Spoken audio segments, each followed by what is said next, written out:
Di sini ketemu lagi sama aku sebagai tutor untuk literasi bahasa Inggris persiapan SNBT ya. Di sini kita mulai langsung aja sembari nunggu teman-teman yang lain yang misal ada yang mau masuk lagi. Nah, untuk yang nggak ikut di pertemuan sebelumnya, kenalkan, nama saya Fariza. Saya dari mahasiswa sastra Inggris angkatan 2021 di Universitas Brawijaya. Nah, di sini saya berkesempatan untuk menjadi tutor kalian lagi untuk literasi bahasa Inggris. Hari ini kita bakal bahas soal aja, karena berhubung minggu kemarin udah dijelasin ya mengenai kemampuan-kemampuan yang setidaknya harus kalian kuasai kalau misalnya pengen sukses nih untuk ngerjain literasi bahasa Inggrisnya. Jadi hari ini kita latihan soal.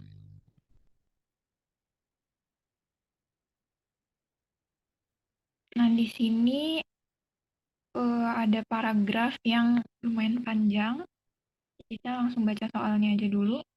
Oh iya, sebelum itu, kalau misalnya nanti di tengah-tengah teman-teman ada pertanyaan atau ada yang kurang jelas dan ingin menginterupsi, langsung aja bisa uh, motong penjelasan aku, bisa on mic atau lewat kolom chat. Nggak usah nunggu ditanya dulu atau ditahan-tahan pertanyaannya ya, langsung aja. Di sini langsung ke soal nomor satu aja, kita abain dulu teksnya. Di nomor satu ini, pertanyaannya ialah the third paragraph mention which of the following as one causes of the current high temperature of Earth's interior. Nah, karena dia di sini udah uh, sangat menyebutkan di the third paragraph, jadi teman-teman nggak usah membaca keseluruhan, hanya untuk membaca di paragraf ketiganya aja. Paragraf ketiga itu ada di sini ya.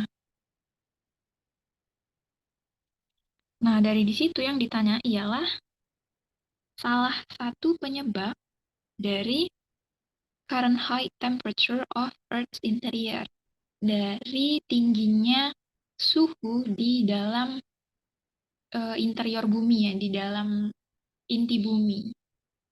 Nah, di sini teman-teman bisa baca dulu di paragraf ketiganya dan kira-kira yang mana tuh jawabannya? A, B, C, D, or E?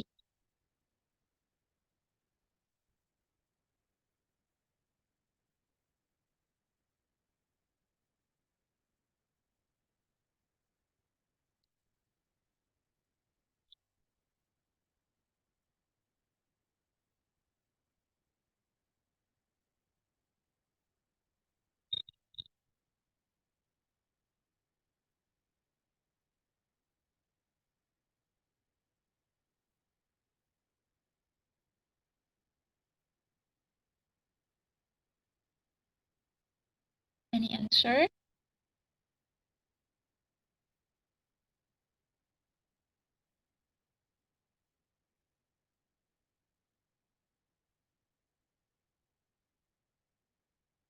Nah, di sini jawaban yang benar itu adalah yang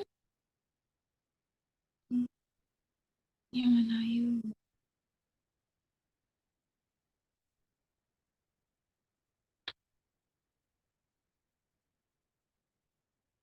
Yang A. Apa yang A? Di sini dia pertama menjelaskan bahwa suhu yang tinggi itu memang sebuah hasil dari inti bumi itu sebuah bola yang panas, a ball of molten rock, bola batuan yang panas gitu ya. Tapi di sini dia bilang bahwa bola batuan itu bisa mendingin. Jadi dia membutuhkan sebuah continuing injection of heat yang datangnya itu dari radioaktif isotop.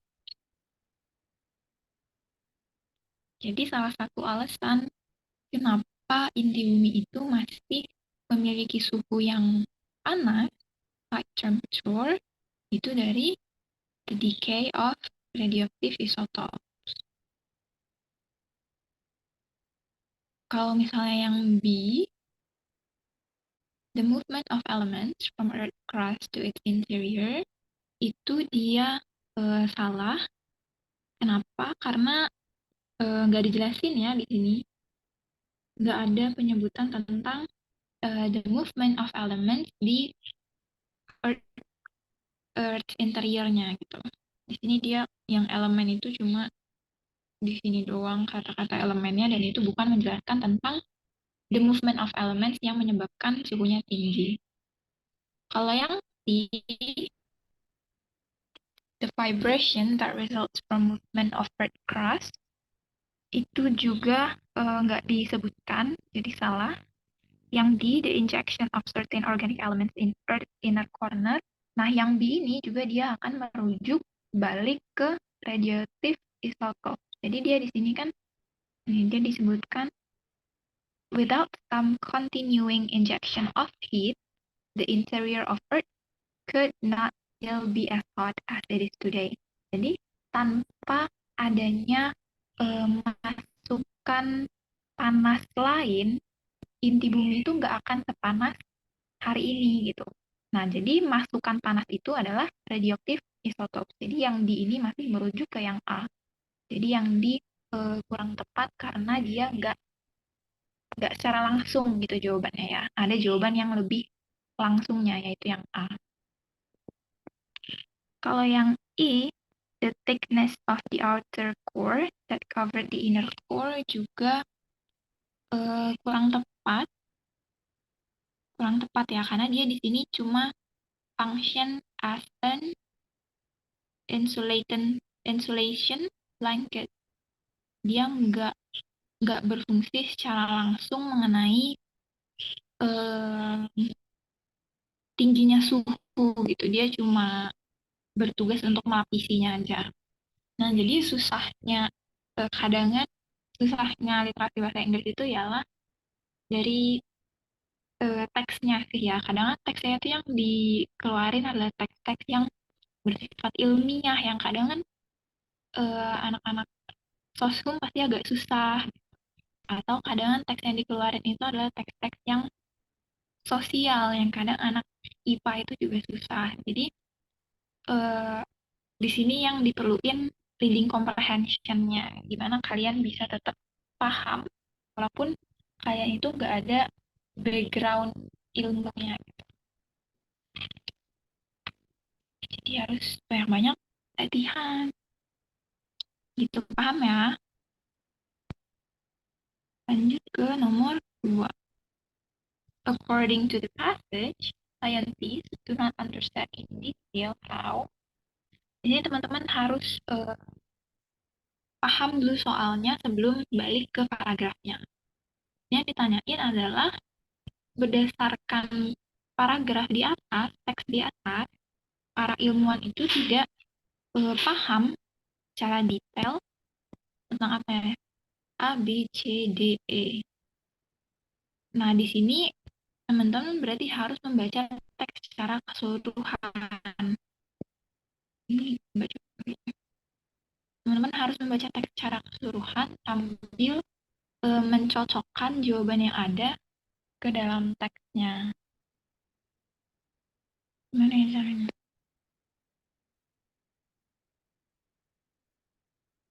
Di sini teman-teman baca dulu deh apa namanya teksnya dari awal sampai akhir.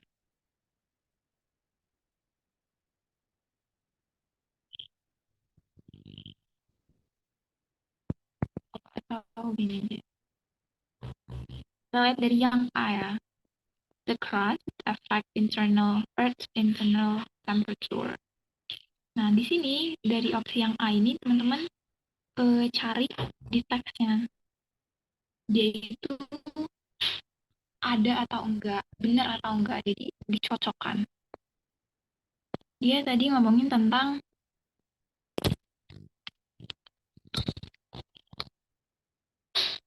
the crust affect Earth's internal temperature. Kira-kira ada enggak paragraf atau kalimat yang menyatakan bahwa pernyataan opsi A itu benar dipahami.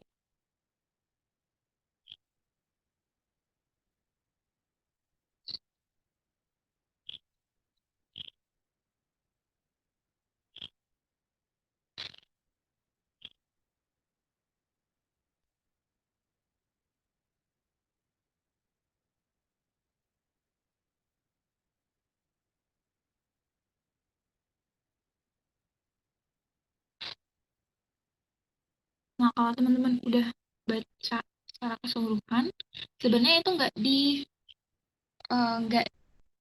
diomongin secara eksplisit, secara langsung oleh penulis. Jadi jawabannya bisa dikip dulu karena itu masih masih abu-abu, masih belum tahu benar atau salah. Terus bisa lompat ke opsi B, radioactive isotopes gas heat, menyebabkan panas.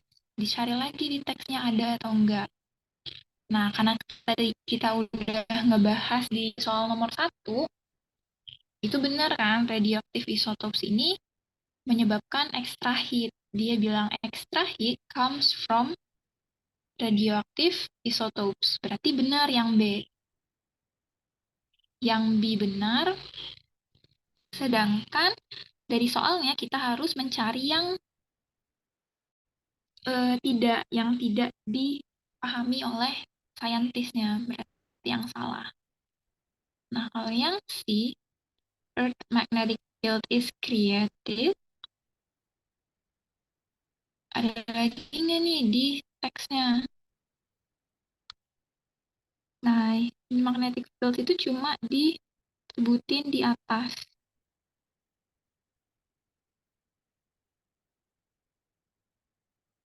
Di sini dia bilang bahwa magnetic field gives some extra information about what is going on inside Earth. Tapi, for the most part, our understanding of Earth interior is still dependent on the detection of seismic waves. Jadi, magnetic field itu apa sih, gaya magnetik bumi itu memang memberikan pengertian lebih mengenai isi bumi, tapi kita masih bergantung pada gelombang gempa. Jadi magnetic field ini memang masih kurang dipahami dan kurang digunakan. Berarti yang C ini juga bisa menjadi jawaban yang benar. Sedangkan yang D, seismic waves originate, dia di sini dijelaskan bahwa seismic waves, the vibration caused by earthquakes. Berarti dia udah dijelaskan secara jelas. Berarti saintisnya itu understand in detail what is seismic waves. Dia understand in detail apa itu gelombang gempa. Berarti yang D kita eliminate dari opsi jawaban. Yang E, the earth will gradually cool down. Di sini dijelaskan di akhir paragraf. In about 10 billion years, even this source of heat will be used up and earth will gradually cool down. Di sini dijelaskan bagaimana bumi itu akan lama-lama mendingin gitu. Jadi para saintisnya udah paham mengenai pendinginan inti bumi. Jadi dari A, B, C, D, E kita tadi menemukan bahwa opsi yang bisa dikatakan benar adalah A dan C. Nah, di sini teman-teman harus mencari lagi mana yang paling benar antara A dan C. Karena kalau misalnya teman-teman ngebaca teks secara langsung, terus balik lagi ke opsi, itu nanti teman-teman bakalan lupa apa yang udah dibaca tadi. Jadi, tipsnya adalah mencocokkan aja opsinya ke dalam teks. Di scanning teksnya untuk mencari kata kunci di opsinya. Nah, kita tadi mau ngebandingin yang opsi A sama opsi C. Tentang earth crust sama magnetic field. Nah, karena di sini di awal paragraf 3 ternyata dia juga menjelaskan tentang once a cool crust had formed around a molten ball of rock, di sini menjelaskan atau menunjukkan bahwa sebenarnya saintis itu udah paham betul mengenai eh, apa namanya the effect of crust on earth temperature, apa efek dari lapisan bumi kepada suhu inti bumi. Jadi jawaban yang paling benar adalah yang C. Gitu. Ini emang agak ribet, tapi kalau misalnya teman-teman udah banyak latihan dan udah terbiasa ngerjain soal, pasti bakalan lebih cepat kalau ngerjain soalnya dengan cara yang kayak gitu, dicocokin opsinya ke dalam teks dibandingkan kalian mencocokkan teks ke dalam opsi. Itu akan lebih memakan banyak waktu. Gitu, paham ya? Lanjut ke nomor 3. According to the first paragraph, most knowledge of the Earth's interior has been gained by studying. Di sini dia udah to the point menunjuk the first paragraph. Dan yang ditanya ialah sebagian besar pengetahuan tentang isi bumi has been gained, telah didapat dengan mempelajari by studying. Kita langsung lihat ke paragraf yang pertama. Nah, di sini nih, di kalimat ini,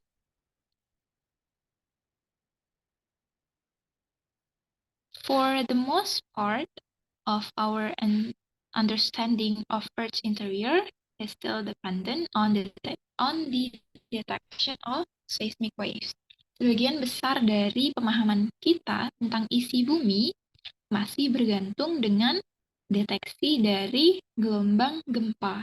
Nah, dari situ kita udah bisa menjawab pertanyaan nomor 3.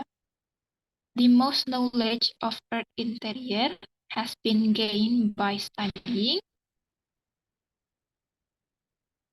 vibration caused by earthquakes. Karena seismic waves itu sama dengan vibration caused by earthquakes. Vibration caused by earthquakes itu pengertian dari seismic waves. Tuh, jadi dia udah dijelaskan secara eksplisit, secara langsung di teks. Seharusnya akan lebih mudah untuk dijawab. Nomor 4. According to the second paragraph, which of the following statement regarding Earth's inner core and outer core is true? Di sini dia lagi-lagi udah to the point ke di second paragraph. Which of the following statement, manakah pernyataan di bawah yang mengenai lapisan dalam dan lapisan luar bumi yang benar? Jadi mana A, B, C, D, dan E ini ialah pernyataan yang benar. Di sini kita lihat, oh enggak, dibaca dulu opsinya teman-teman semua. Baru nanti kita balik ke paragraf kedua.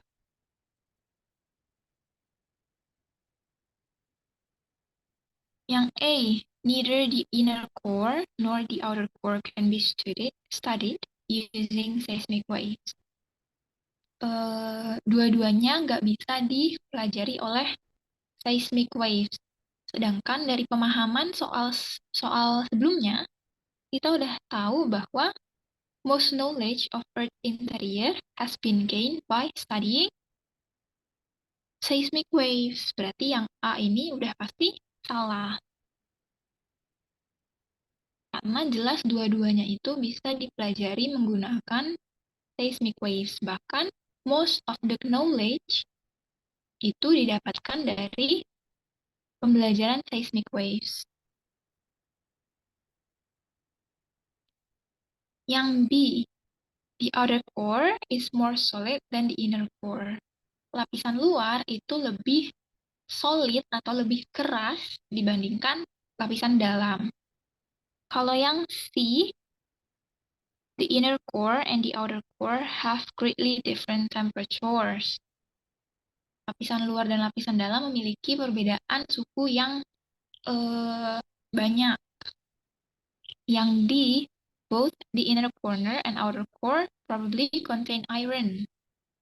Yang E, both the inner core and the outer core are very dense.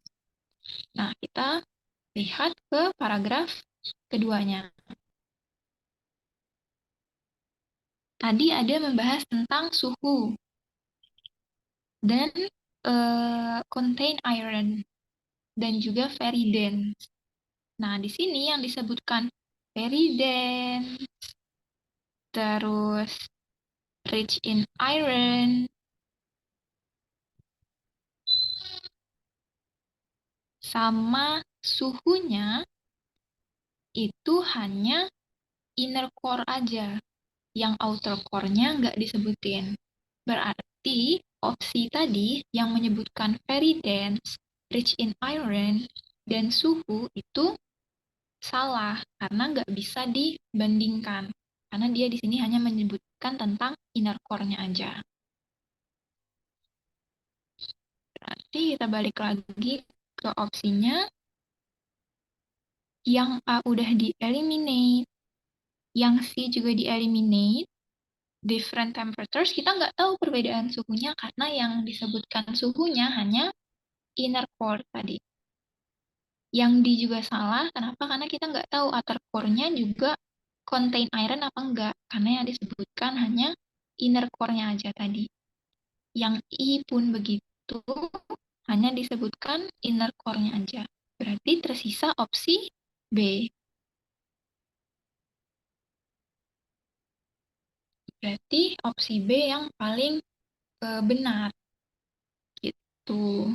Karena kalau dilihat juga di paragraf kedua tadi, di sini dijelaskan bahwa layer structure built around a solid inner core. Jadi inner core itu built around a solid. What the analysis of seismic wave shows is a layer structure built around a solid inner core. Gitu.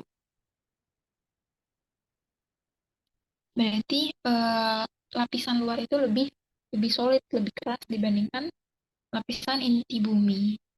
Ya kalau logikanya aja memang iya, karena kan inti bumi kan isinya lava ya, yang dia itu cair biasanya, nggak solid. Nomor 5. What does the passage mainly discuss? Nah, di sini berarti teman-teman itu diminta untuk mencari main idea.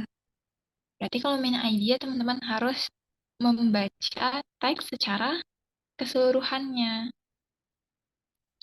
Tapi kalau berdasarkan materi minggu lalu, teman-teman kan udah dikasih tahu nih kalau ada kemampuan yang namanya kemampuan membaca cepat. Nah, teman-teman bisa memakai kemampuan itu untuk menghemat waktu. Karena kalau misalnya mau membaca dengan kecepatan normal, itu pasti teman-teman akan kehabisan waktu gitu. Jadi untuk mempercepat, nanti ini teksnya akan saya kasih ke panitia buat kalau misalnya ke teman dikasih ke teman-teman nih, dibagiin ke teman-teman.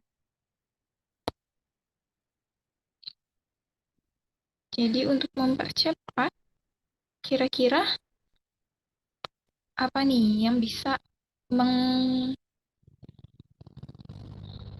sum up, merangkum teks secara keseluruhan. Bahwa di sini dia menjelaskan tentang inti bumi ya, tentang bagaimana sih isi dalam bumi dan juga perbedaannya dengan lapisan luar bumi. Kalau misalnya kita udah membaca dari soal-soal sebelumnya gitu ya. Yang A, the similarities between Earth inner core and outer core. Kita simpan dulu opsi A. Kalau yang B, the structure and temperatures of Earth interior. Yang C, when seismic waves were first used to study Earth interior, salah. Kenapa? Karena seismic waves tadi hanya disebut di paragraf pertama saja. Jadi bukan sebuah ide untuk keseluruhan teks. Dia hanya main idea untuk paragraf pertamanya aja. Jadi yang C salah. Yang D, why Earth's solid inner core is surrounded by a molten outer core. Ini juga salah. Kenapa? Karena dia hanya dijelaskan di paragraf ketiga. Paragraf ketiga dan sedikit paragraf kedua. Jadi bukan all the passage gitu. Bukan main idea teks secara keseluruhan. Hanya main idea dari paragrafnya aja. Yang I juga salah karena tadi kita lihat bahwa radioactive isotopes itu disinggungnya hanya di paragraf ketiga aja, bukan di keseluruhan. Berarti yang C, D, dan I udah di-eliminate, tinggal A sama B. Kira-kira dari A sama B, mana yang paling cocok?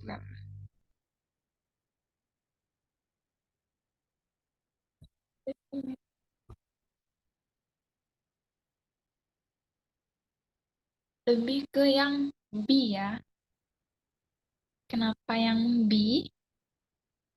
Karena di teks, di sini kan yang A dia menyebutnya the similarities. Similarities. Persamaan antara lapisan dalam dan lapisan luar. Sedangkan kalau kita balik ke teks,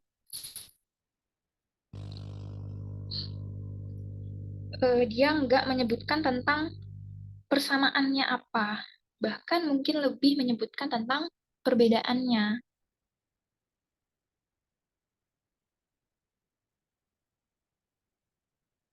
Ya, jadi dia lebih ke yang menjelaskan tentang structure, tentang struktur, dan temperature atau suhu dari lapisan inti atau lapisan dalam, inner core.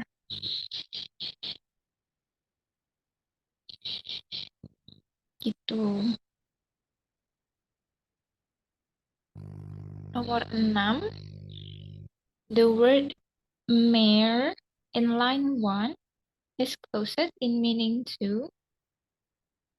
Nah, kira-kira the word mare ini artinya apa sih?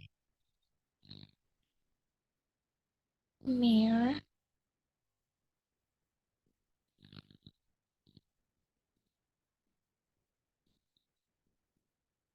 Mere ini bisa diartikan sebagai hanya, eh, cuma, kayak belaka, ya hanya gitu lah ya. Tapi kalau kalau misalnya kita cuma mentranslate satu kata ini aja, itu pasti akan susah gitu. Jadi kita harus melihat teksnya biar bisa mengambil konteks secara tepat gitu. Karena di sini biar kita bisa menentukan mana yang konteksnya itu juga sama. Di situ di line 1. Berarti ini ya. Oh ini. A mere 4 kilometers. The deepest that any person can get below the surface of Earth is the bottom of the deepest mine. Eh, Paling dalam orang bisa masuk ke dalam permukaan bumi itu hanya di pertambangan, yaitu sekitar 4 kilometer. Berarti a mare itu berarti untuk kata sekitar 4 kilometer. Berarti konteksnya adalah sekitar 4 kilometer. Kita balik lagi ke soalnya. Kira-kira dari A, B, C, D, E, mana yang artinya itu juga mengandung konteks sekitar? Bisa menggantikan kata mare tadi di kalimat yang ditanyakan. Kan kalimatnya tadi a mere 4 kilometers. Sekitar 4 kilometer. Nah, dari A, B, C, D, or E, mana yang paling mendekati konteks yang sama? Jawabannya A, approximate. Approximate itu artinya kira-kira, perkiraan, kan dia hampir mirip ya konteksnya dengan sekitar, kira-kira. Kalau insignificant itu salah, kenapa? Karena dia artinya tidak signifikan. Konteksnya berbeda dengan kalimat yang ditanyakan. Yang C, measured, itu diukur, itu juga salah. Kenapa? Karena tadi konteks kalimatnya itu masih sekitar, masih kira-kira. Sedangkan kalau measured, itu dia artinya lebih pasti, dia udah diukur. Yang D juga begitu, lengthy, artinya panjangnya, yang panjangnya, berarti kan dia sudah bukan perkiraan lagi, konteksnya berbeda dari kata mere di kalimat yang ditanyakan. Kalau almost juga gitu, dia konteksnya nggak sama, dia kan hampir, lebih lebih tepat yang opsi A, approximate. Lanjut, di sini kita ada, di sini teksnya lumayan panjang-panjang di latihan soal ini. Kita abain dulu teksnya, kita langsung baca soalnya. Nah, di sini soalnya ialah what was the advantage of using matter plants for differentiate of red? Nah, di sini berarti teman-teman harus meng-scan teks di atas untuk mencari jawaban dari soal nomor 7. Nah, kalau nge-scan biasanya kita ada yang namanya keyword atau kata kunci. Di sini kata kuncinya bisa using matter plants for different shades of red. Menggunakan tumbuhan ini, matter plant, untuk membentuk rangkaian warna merah, shade of red. Kita cari di teksnya.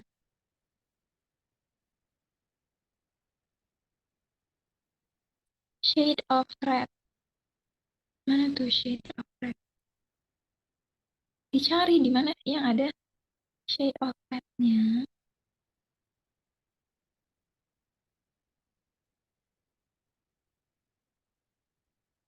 Nih, a whole range of red. Jadi dia tidak menggunakan shade of red ternyata. Dia menggunakan kata lainnya yaitu a whole range of red. Nah, berarti kita bisa berfokus pada awal paragraf ini buat mencari jawabannya. Nah, kita baca dari awal nih.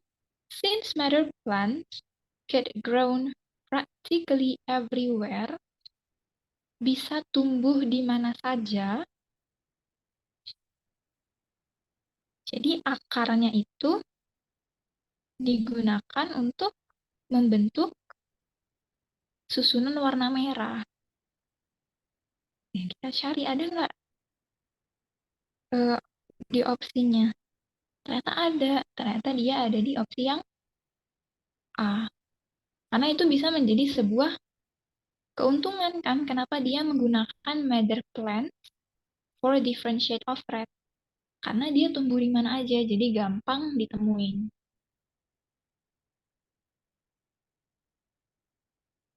Sedangkan kalau yang B, Mather plants produce brighter colors than other plant sources.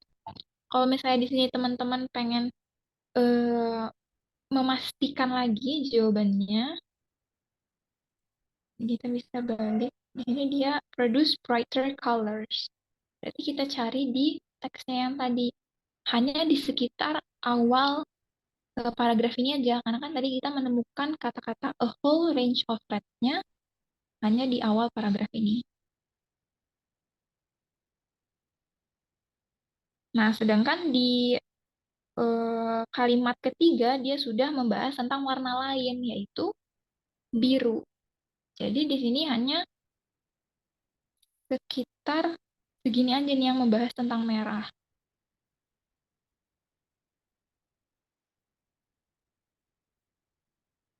Nah, dari dua kalimat ini bisa disimpulkan bahwa memang keuntungannya ialah karena Mather plant itu grown practically everywhere.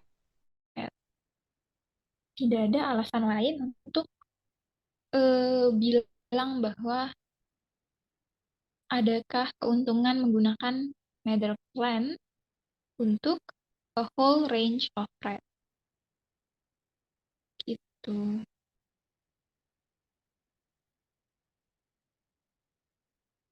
Di sini lanjut ke nomor 8. According to the passage, what was the source of most textile dyes that were used before the 19th century? Berdasarkan teks di atas, what was the source? Apakah sumber utama of most textile dyes? Sumber utama dari pewarnaan tekstil yang digunakan sebelum abad ke-19.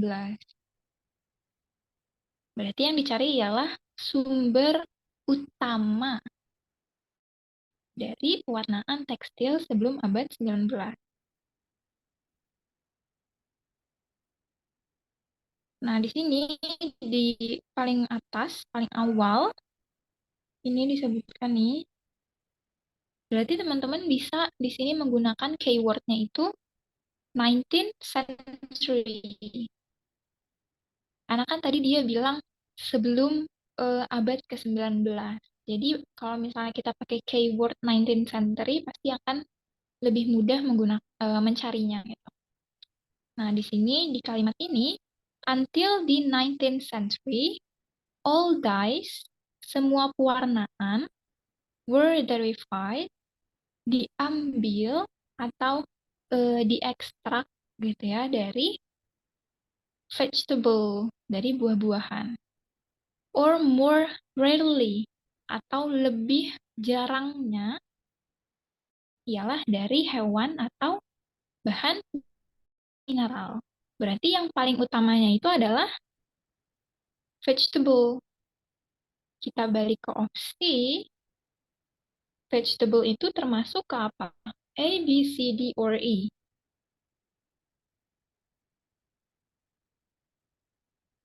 Yang C, plants.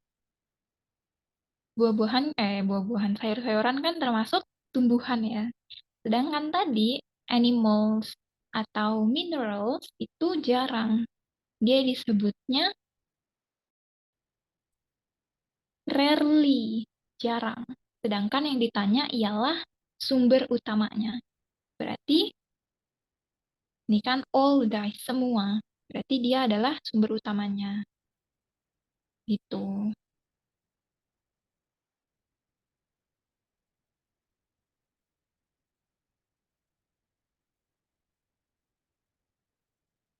Lanjut ke nomor 9. According to the passage, what problem led to the development of the new dyes after 19th century. Berdasarkan teks di atas, permasalahan apa yang merujuk pada development atau perkembangan dari pewarnaan baru setelah 1900. Jadi setelah 1900 ada masalah apa mengenai perkembangan warna baru. Nah, di sini keywordnya itu teman-teman bisa pakai after 19th centuries untuk mencari, ya susah benar. After 19th centuries untuk mencari informasinya ya. Untuk nge-scan teksnya, keyword yang dipakai bisa after 19th century. Kita balik lagi ke teksnya dan mencari after 19th centuries.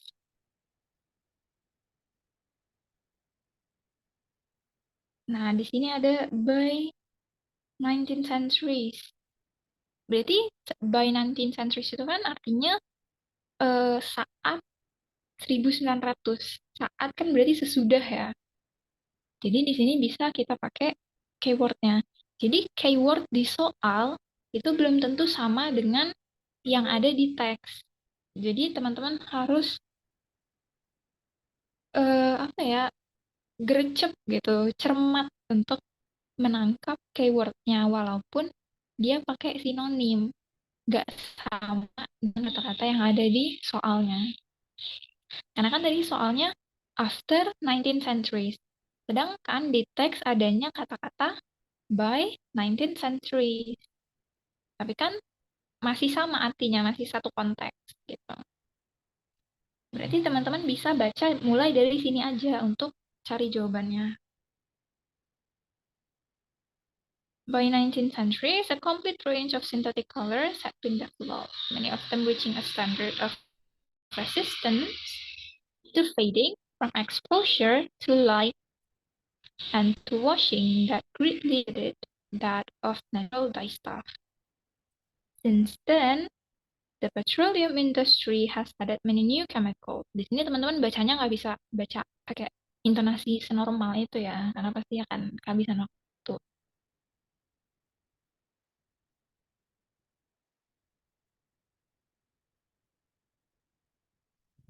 Nah, di sini juga ada kata-kata problem. Ini kalimatnya ialah acetate for example, seem at first to have no affinity for dye, and a new range of dyes had to be developed.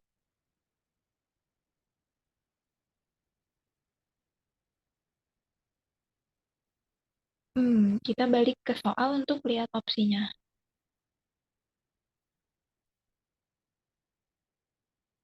Dyes verified material was damaged to new synthetic fibers. New synthetic fibers require bright colors than natural fibers did. Nah, kalau misalnya tadi kita melihat di sini, di kalimat yang ini, yang ada kata problems-nya ini, dia menyebutkan tentang salah satu bahan ini acetate rayon seem at first to have no affinity for dyes, and a new range of dyes had to be developed. Nylon and Tarilen presented similar problems.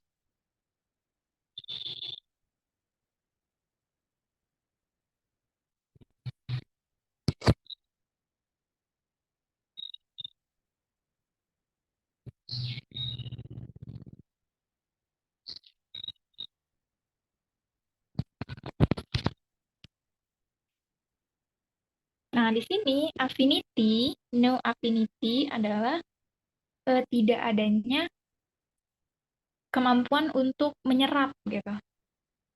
Jadi di sini bahan rayon ini have no affinity, tidak memiliki kemampuan menyerap warna yang baru ditemukan. Berarti itu adalah sebuah permasalahannya. Jadi jawabannya ya yang A. Apa namanya? Warna yang baru dikembangkan itu tidak bekerja pada beberapa tipe dari bahan, types of fibers.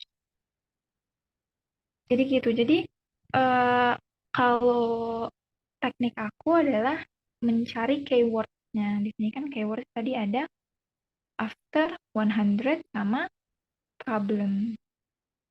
Jadi itu pasti akan menuntun kalian ke informasi yang terdapat jawabannya. Lanjut. Nah, di sini ada lagi teks. Teksnya panjang banget lagi. Soalnya ialah, what does the passage mainly discuss? Kalau dia yang ditanya ialah mainly discuss, berarti adalah itu yang ditanya ini ya, main idea ya. Main idea. Berarti kalau yang ditanya main idea, teman-teman mau nggak mau harus membaca teks secara keseluruhan.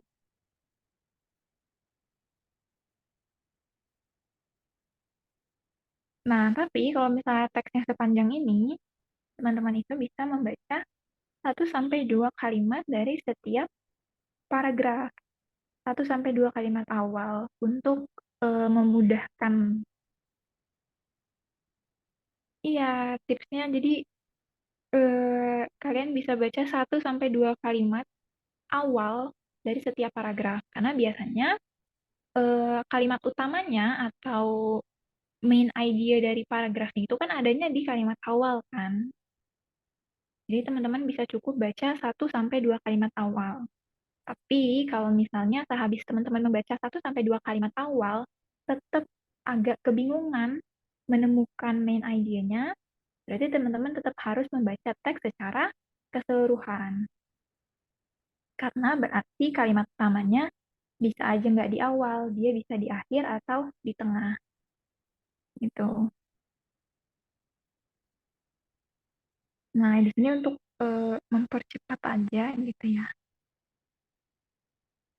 Di sini mainly discuss-nya adalah deformation. Nah, kita lihat teksnya. Ini dia membahas apa sih? Nah, kita lihat 1 kalimat awal. Radiocarbon dating. Entry dating. Nah, di sini dating itu artinya bukan bukan apa namanya?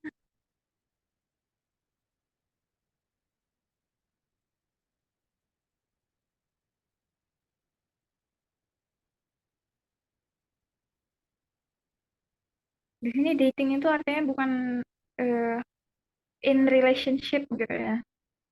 Dating itu adalah penanggalan atau uh, waktu gitu. Tree dating itu kalian pernah nggak sih belajar misal di kelas di geografi biasanya ada yang namanya lingkar pohon yang dia menandakan umur pohon tersebut. Nah, itu disebut dengan tree dating.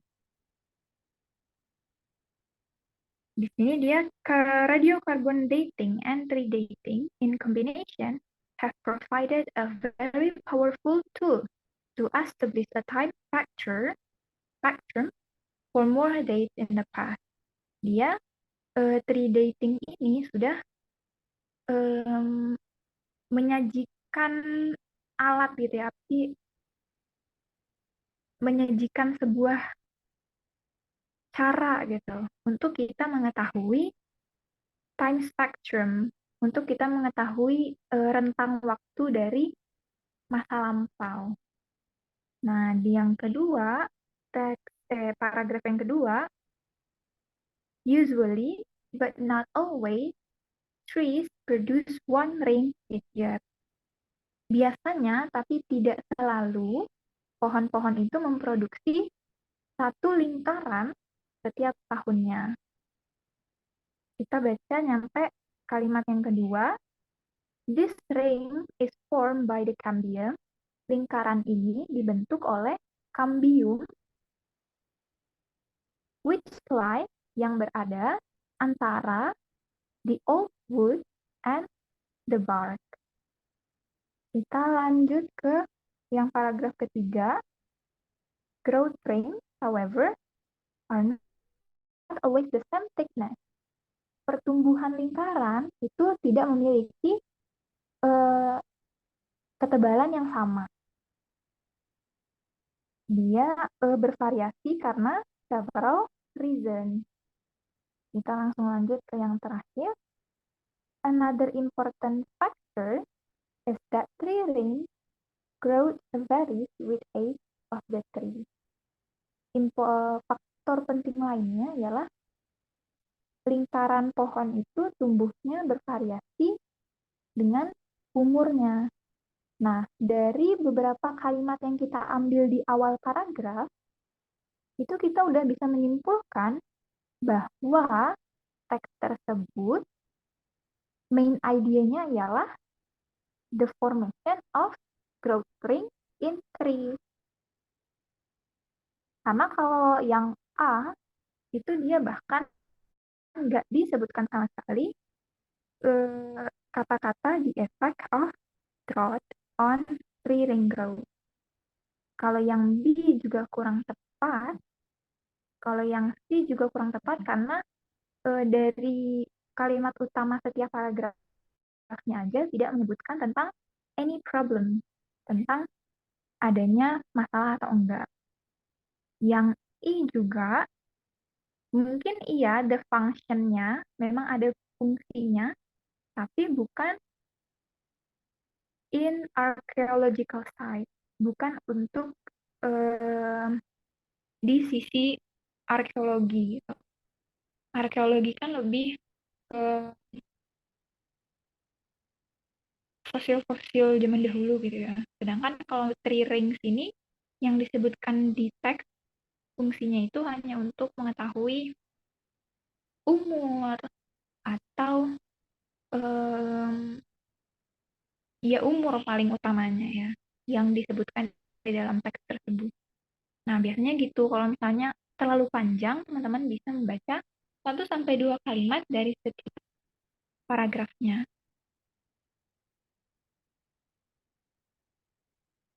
Nomor 11, the phrase this pattern in paragraph 3 refers to, berarti kita lihat paragraf ketiga, ini ya. Nah, di sini, this pattern. Kira-kira pola ini kan artinya pola ini. Nah, kata ininya itu merujuk ke mana? Berarti kita harus membaca kalimat sebelumnya.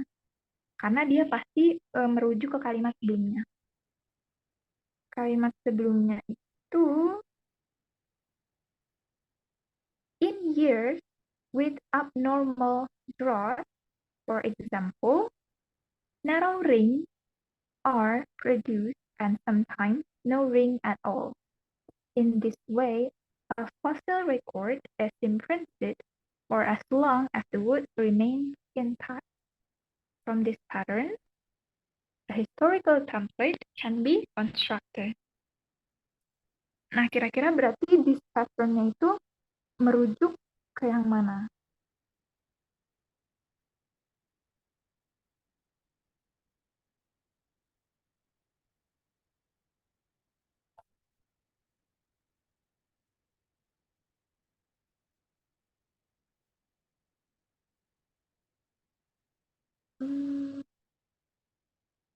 Lebih ke ini ya, ke fossil record-nya. Dia merujuk pada pola dari catatan, dia merujuk pada pola catatan lingkaran pohonnya. Atau bisa disebut fosil dari pohonnya gitu. Jadi kita balik, kita lihat di sini.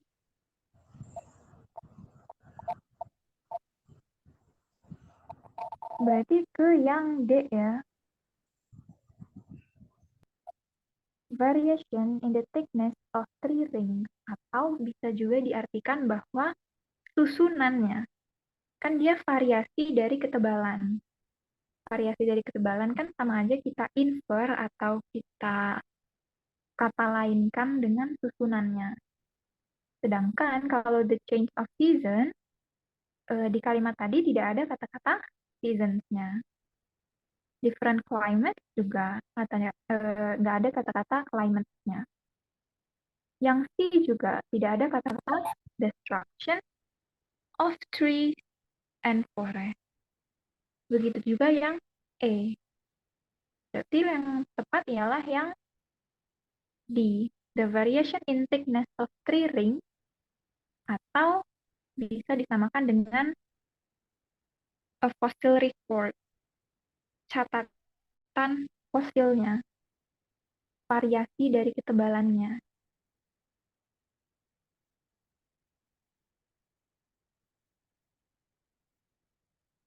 Lanjut ke nomor. Nah, di sini.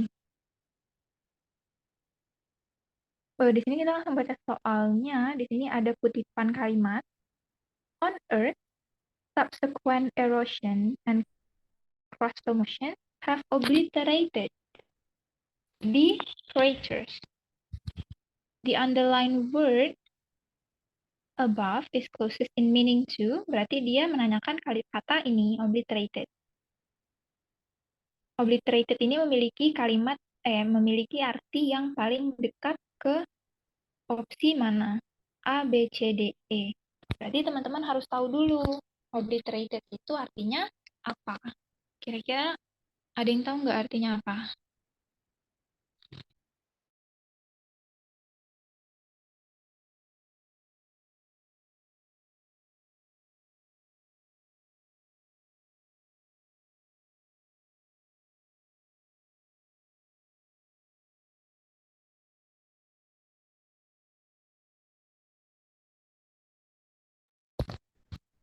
Ada yang tahu obliterated? Obliterated itu artinya ialah dihilangkan, dilenyapkan, disingkirkan gitu. Jadi di sini secara arti kalimatnya, di bumi on earth, subsequent erosion, erosi dan crustal motion dan lapisan dan pergerakan lapisan have obliterated telah menghilangkan di craters. Nah, berarti mana opsi A, B, C, D, dan E yang paling dekat dengan arti obliterated? Yang A, construct. Construct itu artinya apa sih? Construct itu artinya membangun. Beda jauh ya dengan menghilangkan. Berarti salah. Yang B, initiate. Initiate itu artinya menginisiasi. Beda jauh dengan menghilangkan. Berarti salah. Yang C, build. Artinya membangun. Berkebalikan dengan menghilangkan. Berarti dia salah. Eliminated. Eliminated itu mengeliminasi. Sama berarti dengan menghilangkan. Berarti jawabannya yang D. Nah, jenis soal ini ialah jenis soal yang menanyakan tentang vocabulary atau kosakata teman-teman. Kalau mengenai kosakata, itu nggak ada yang bisa membantu atau memberi tips. Kecuali memang ya pengetahuan teman-teman secara langsung. Jadi, mulai sekarang dibiasakan untuk membaca teks-teks yang kosakatanya itu agak lebih formal. Terus kalau misalnya teman-teman menemukan kosakata yang nggak tahu nih artinya, langsung dicari di Google. Itu pasti akan membantu teman-teman untuk menambah kosakata.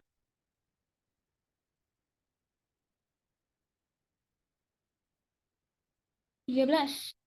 Nah, ini teksnya nggak terlalu panjang ya.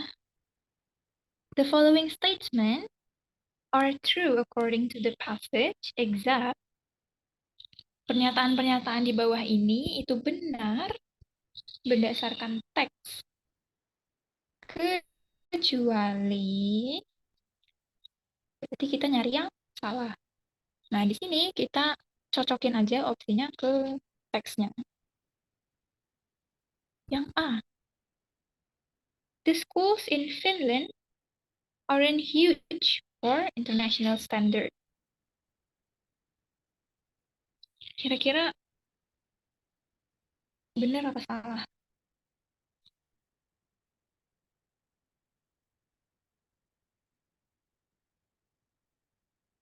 Di sini benar ya. Karena di sini dia bilang, for many years, the school system in Finland has been very successful.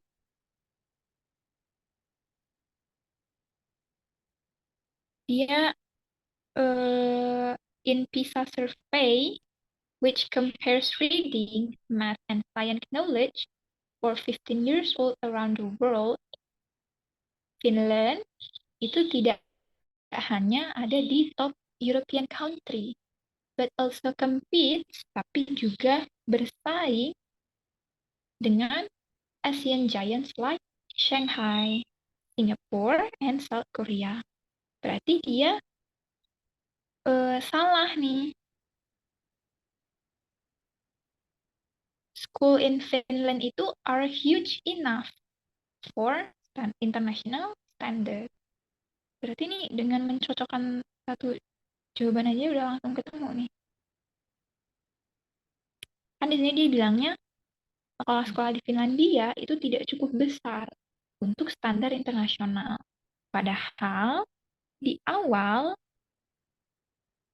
disebutkan bahwa sekolah-sekolah di Finlandia itu tidak hanya top di European country, tapi juga bisa bersaing dengan sekolah-sekolah di Asia, di mana kan sekolah-sekolah Asia itu memang terkenal dengan apa pembelajaran yang bagus gitu ya, kayak di Cina atau di Korea gitu. Berarti yang A ini benar. 14. What does the author propose in the last paragraph? Nah, sebenarnya teks ini tuh dibagi dua paragraf, tapi di sini ada eh, kesalahan gitu ya, tidak terbagi dua gitu dia. Jadi paragraf keduanya itu dia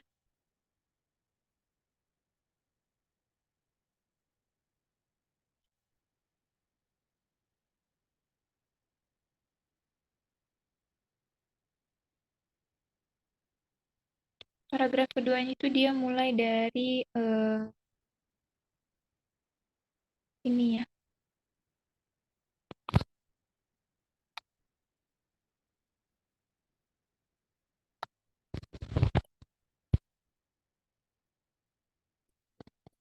Nah, ini paragraf keduanya. Nah, yang ditanya ialah author purpose, tujuan dari penulis. Jadi teman-teman harus membaca paragraf secara keseluruhan. Dari first of all sampai train educators.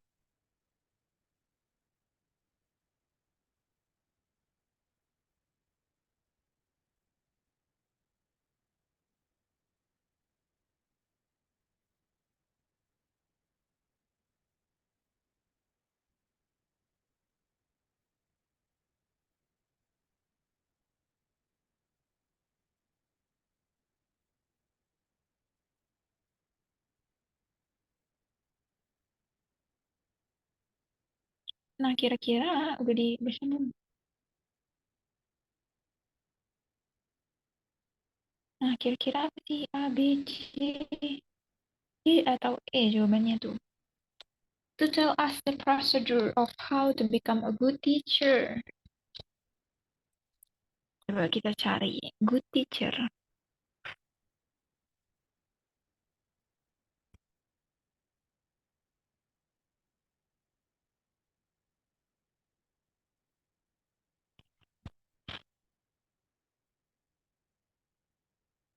Nggak ada ya. Yang B, to inform the readers that in education. Nah, ini juga bisa langsung dieliminasi. Kenapa? Karena di paragraf terakhir ini nggak ada kata-kata PISA. Jadi pasti udah nggak mungkin gitu. Jadi bisa langsung dieliminasi opsi B. Yang C, to explain about how Finland teachers help the pupils in the class.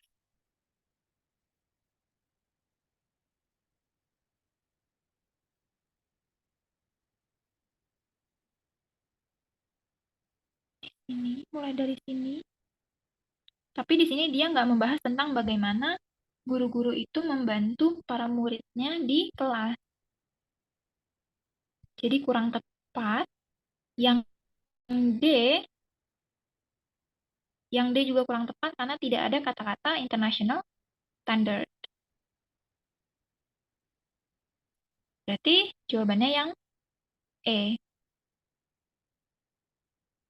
To tell the readers that Finland teachers are carefulness and give their best for the success to the student. Karena kalau di sini ada kata-kata ini nih. Teachers try everything to succeed with their pupils. Pupils tuh sama aja kayak students ya, kayak kayak anak-anak sekolahan gitu.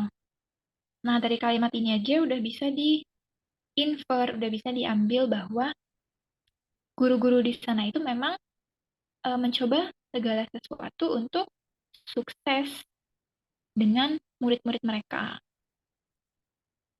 Gitu. Berarti tujuan dari penulisnya ialah to tell the reader, untuk memberitahu pembaca bahwa guru-guru di Finlandia itu carefulness, berhati-hati, and give their best for the success of the student. Terakhir, which of the following is closest in meaning to fruitless? Nah, di sini kalau misalnya teman-teman mengartikan secara literal, fruitless itu kan dia berarti without fruit ya. Sedangkan di sini teman-teman seharusnya melihat dulu ke kalimat secara keseluruhannya biar tahu konteksnya. Karena biasanya arti literal dan arti konteksnya itu berbeda. Jadi harus nyari nih di teks ini kata-kata fruitless.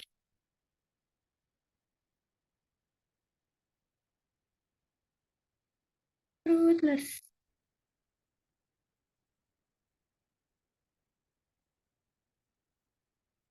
Mana ya?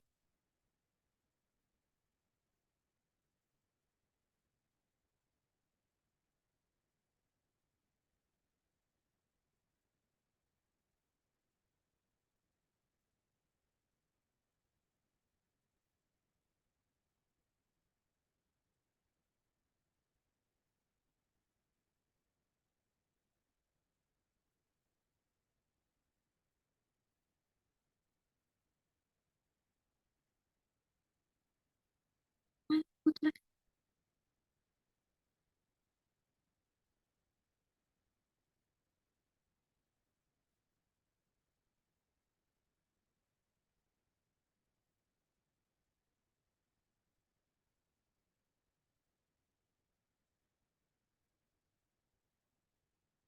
Oh ini nih. Agak lama ya mencarinya, maaf. Nah, kalimatnya ialah after 10 years of monumental efforts but fruitless result. Setelah 10 tahun atas monumental effort atau eh, upaya yang besar, tapi fruitless result. Berarti fruitless result ini artinya kira-kira apa secara konteksnya? Tidak ada hasil gitu ya, fruitless. Kayak pohon nggak berbuah, pohon yang fruitless. berarti tidak ada hasil. Berarti di sini sama aja dengan yang I, without success, tanpa keberhasilan atau tanpa hasil gitu ya. Gitu. Jadi kalau misalnya diartikan secara literal, maka jawabannya yang D. Tapi karena di sini dia diberikan sebuah teks, maka kita harus mencari ini itu artinya memang arti secara literal tanpa buah atau dia ada arti secara konteksnya. Gitu. Nah, udah habis soalnya. Nah, jadi mungkin untuk hari ini segitu dulu latihan soalnya. Semoga bisa bermanfaat untuk teman-teman. Aku minta maaf kalau misalnya kurang jelas atau ada kesalahan dalam penyampaian.